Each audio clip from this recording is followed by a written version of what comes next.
Espera um pouquinho. Pode.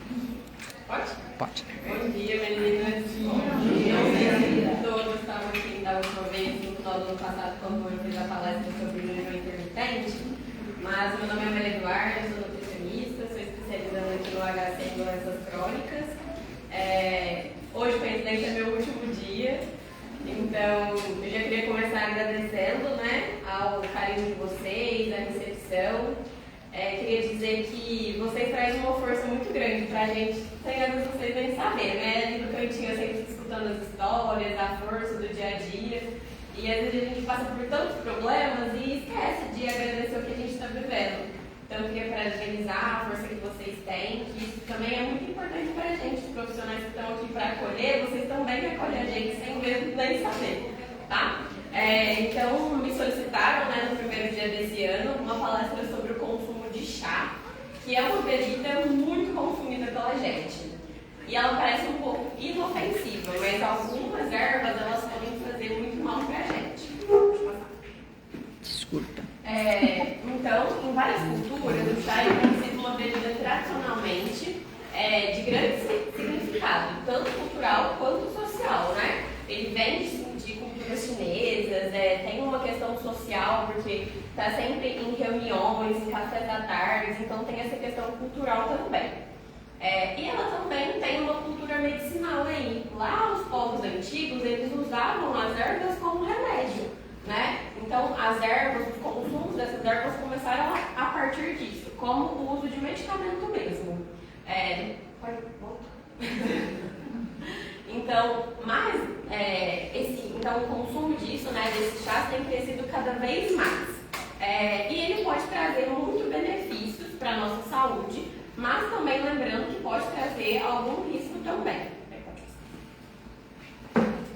Então está cada vez mais frequente o uso dessas plantas medicinais como alternativa medicinal mesmo. E essas plantas elas têm sido comercializadas de forma que propagam benefícios da saúde, sem mesmo ter alguma validação científica ou alguma comprovação de que essa erva faz bem. E muitas vezes essas supostas propriedades farmacológicas elas são anunciadas sem essa validade científica ou algum ensaio pré-clínico, que é aquilo que eu falei. Tudo que a gente vai usar hoje no mundo para a nossa saúde, a gente precisa ter ensaios clínicos para ver os benefícios e malefícios.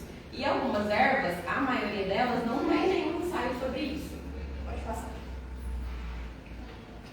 No Brasil, as plantas medicinais da flora nativa são consumidas com pouca ou nenhuma comprovação científica e são propagadas por comerciantes ou usuários de forma livre. A toxicidade dessas plantas medicinais é um problema sério para a saúde pública. Esses efeitos adversos dos fitomedicamentos possíveis, eles podem trazer adulteração ou toxidez, como a ação sinergética, que é a interação com o medicamento. Pode ser que alguma erva comece a tirar o efeito de algum medicamento, então também precisa tomar cuidado com isso.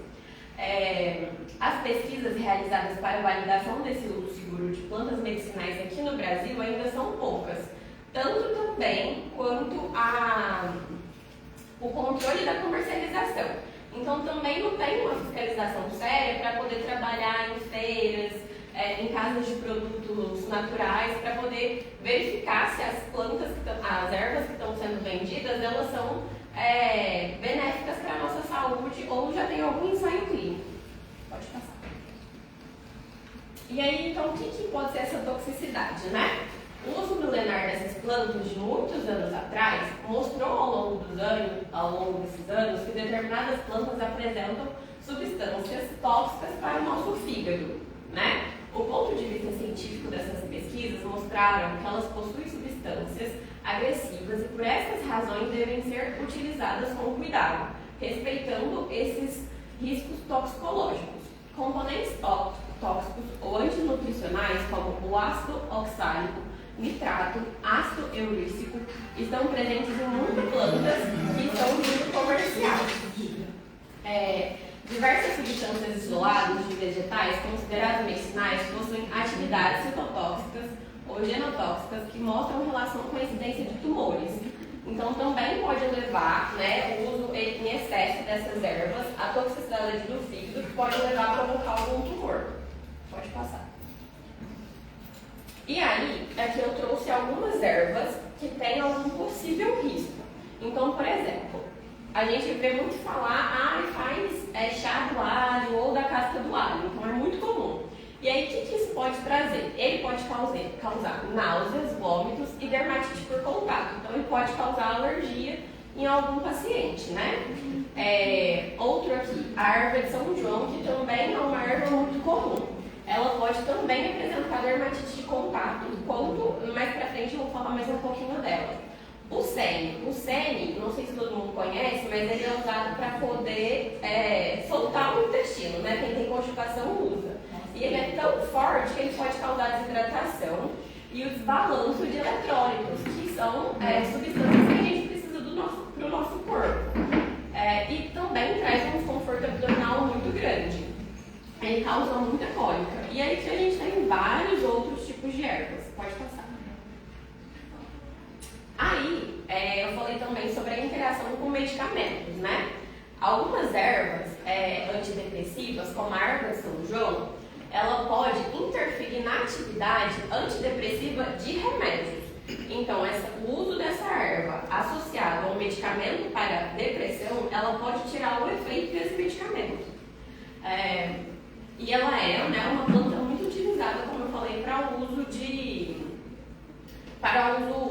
social, assim, da gente. Então, com isso, aquelas pessoas que fazem tratamento específico para alguma doença, antes de tomar qualquer tipo de chá, ele precisa consultar o seu médico ou nutricionista para ver se pode tomar ou não esse chá.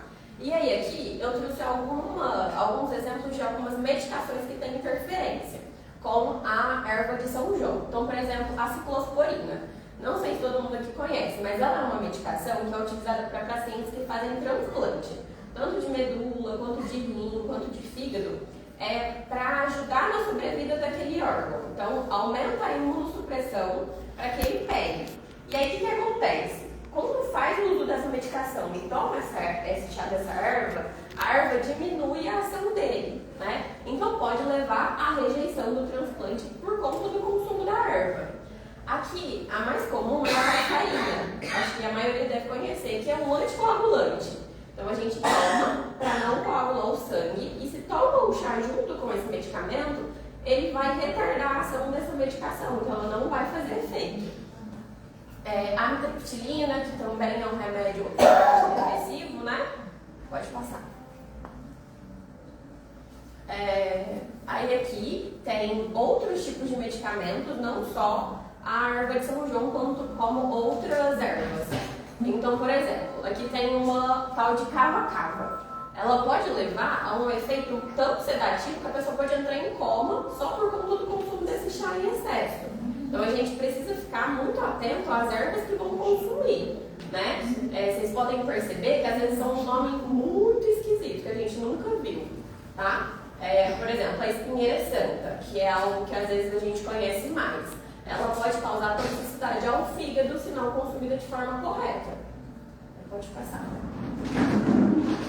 E aí, então, quais são os chás que a gente pode tomar com mais tranquilidade, né? A gente costuma indicar chás que são claros e que tenham nome comum, que a gente conhece popularmente. Por exemplo, o chá de camomila, que é um chá calmante, o chá de hortelã, erva doce, gengibre, melissa.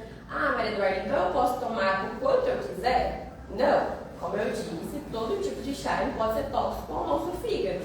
Então, também tem uma quantidade correta de tomar. Esses chás aqui, de efeito calmante, eles podem tomar de 500 ml a 1 litro, tá? E esses aqui, eles podem causar reações alérgicas na pele. Então, a gente precisa também ficar de olho como vai se sentir depois que tomar esse chá. Se sentir que deu um prurido, uma coceira, pode ser que seja uma reação alérgica desse tipo de chá. Pode passar. E aí, o outro exemplo é chá com cafeína. Ele precisa ser consumido em menos quantidade do que o chá calmante. E o porquê? A cafeína a gente pode tomar, só o recomendado é 400 mg por dia. E ela pode causar mais ansiedade, insônia, acelerar mais o coração, então a gente precisa tomar em menor quantidade. O recomendado é de 250 a 750 ml por dia, que equivale mais ou menos de 1 a 3 xícaras por dia, que é o chá verde, o chá preto, o chá branco, o chá mate. Esses chás têm cafeína. Pode passar. Aqui, esses tipos de chás são chás que não podem ser consumidos por pacientes que têm alguma alteração hepática, tanto hepatite, quanto cirrose, quanto esteatose, que é a famosa gordura no fígado. Esses pacientes eles não podem de jeito nenhum tomar esse tipo de chá, tá? Que é muito tóxico e pode prejudicar a doença desse fígado. E aí a gente pode ver que são nomes bem diferentes que a gente não conhece popularmente. Então, carne do visco, canfrona, cava-cava de novo, né? Aqueridônia, a unha de gato, a erva da cavalinha, o chá verde também é mais conhecido, só que para quem já tem comprovado uma alteração hepática não pode tomar. Pode passar. E aí, né, de alguns anos para cá, vamos colocar aí nos 10 últimos anos, tem surgido cada vez mais os famosos chás emagrecedores, né? E o pessoal começou a consumir como se fosse muito comum, tivesse tudo certo. Só que começou a sair na mídia os perigos. E aí aqui eu trouxe algumas reportagens, né? Então essa aqui, primeira, a pessoa precisou ter um transplante de urgência, porque senão ela ia falecer, né? Então ela conseguiu o transplante e aí ela estava tomando o chá em cápsula, que normalmente esses chás emagrecedores eles são vendidos em cápsula. Ela conseguiu, mas aqui a gente tem duas reportagens que levou à morte mesmo. Essa última aqui foi muito conhecida, né? Passou na televisão porque era uma cantora e foi comprovado que ela faleceu devido ao uso do chá. Então a gente precisa tomar cuidado a não achar que tudo que é fácil, tudo que é da natureza é saudável, né? A gente tem que tomar cuidado com isso também. Aí pode passar. E aí também tem o preparo da erva. A gente pode fazer o chá de qualquer maneira? Não, a gente também tem que fazer da maneira correta, né? Para não aumentar a presença desses químicos nesse chá. Então, por exemplo, chás que são folhas ou flores ou uma erva mais delicada, ele pode ser feito por infusão. E a infusão, a gente vai ferver a água, vai colocar uma colher só, uma colher de chá da erva, em 200 a 250 ml, tampar e deixar tampado por 10 minutos. Então, esse tipo de chá é para folhas, flores e ervas delicadas, ou senão aquele que vem no chassi. E aí, para ervas de raízes, sementes ou casca, a gente precisa ferver. Mas também não vai deixar 30 minutos lá fervendo. A gente vai colocar, a gente vê que é maior a concentração de água. Então, para uma colher de sopa da semente ou da casca, a gente vai colocar 500 ml de água. A hora que a água entrar em estado de fervura, a gente coloca, fecha e deixa ferver por só 10 minutos. Tá? Então, esse é o tempo correto. Então, né, lembrando que nem tudo que é natural faz bem para a nossa saúde, consulte sempre um médico ou nutricionista antes de usar alguma erva natural. Pode passar. Então foi isso, assim, foi bem sucinto, porque precisa aprofundar muito, né? Cada um tem um tipo de, às vezes, doença, toma algum tipo de medicamento. Então é importante a gente consultar o nosso médico ou nutricionista antes de fazer qualquer tipo de uso, tá bom? Mas aqueles que são mais comuns, que podem usar com mais tranquilidade, são chás mais claros